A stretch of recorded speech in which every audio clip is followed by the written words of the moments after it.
ভাই আমি জামাতে ইসলাম থেকে বলতেছি, বুঝছেন?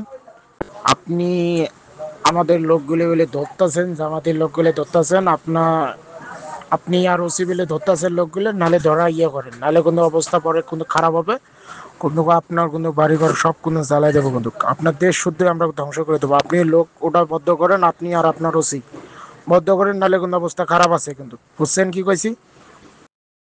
আজি ৰাতিপুৱা 7টামান বজাত মোৰ ভতিজা সুধীৰ চন্দ্ৰ সৰকাৰ মোক লগ ধৰাৰ কাৰণে আহে। তাৰ ৰাস্তাতে দেখাল, বাটতে লগ হ'ল, ক'লে মোৰ মোবাইলত এটা ভইচ চেনেল আহিছে, বস্তুটো অলপ সন্দেহজনক। মই বস্তুটো চালোঁ।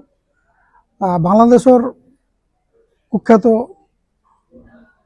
মৌলবাদী সংগঠন জামাতে ইছলামী ভইচ চেনেল পঠাইছে যে আপুনি আৰু আপোনাৰ অচিয়ে মিলি আমাৰ মানুহবিলাকক ধমকি দি আছে, গতিকে এইটো বস্তু যদি আপোনালোকে এতিয়াই নিৰাময় নকৰে বা বাদ নিদিয়ে, তেতিয়াহ'লে কিন্তু আপোনাৰ ঘৰ বাৰী জ্বলাই দিয়া হ'ব আৰু আপোনাৰ দেশকো ধ্বংস কৰি দিয়া হ'ব।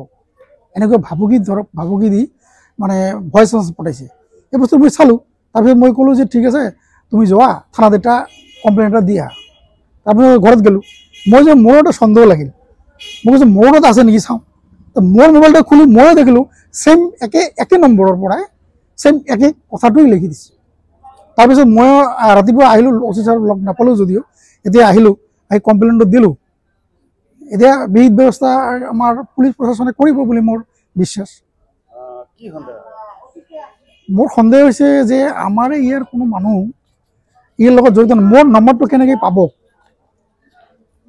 নিশ্চয় কোনো মানুহে ইয়াৰ লগত জড়িত হৈ আছে। মোৰ নাম অমূল্য কুমাৰ ৰায়। মই আচলতে ভাৰতীয় জনতা পাৰ্টিৰ গোলকগঞ্জ মণ্ডলৰ সাধাৰণ সম্পাদক। মোৰ মোবাইলত এনেকৈ আহিব বুলি মই আশা কৰিব পৰা নাছিলোঁ। ঘটনাটো অলপ দুঃখজনক আৰু বৰ বেয়া লাগিছে। যোৱাকালি সন্ধিয়া মই মোবাইলটো খুলি যেতিয়া হোৱাটছএপ চালোঁ, দেখিলোঁ এটা অচিনাকি নাম্বাৰ, এইটো বাংলাদেশৰ কোড নাম্বাৰে আৰম্ভ।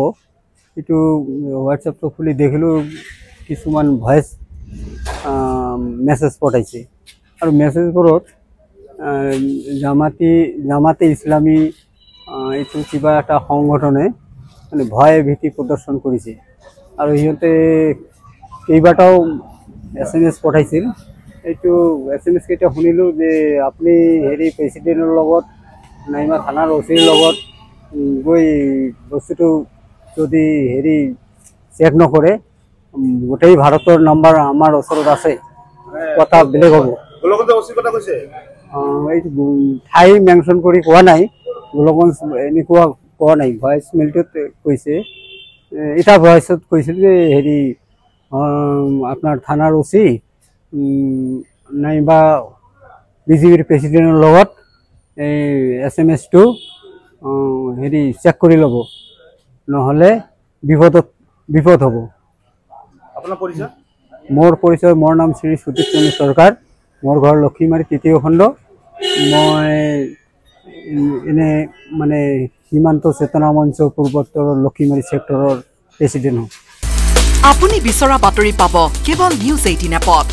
নিউজ 18 এপ ডাউনলোড কৰিবলৈ স্কেন কৰক এই QR কোড। গুগল প্লে ষ্টৰতো পাব এই নিউজ 18 এপ।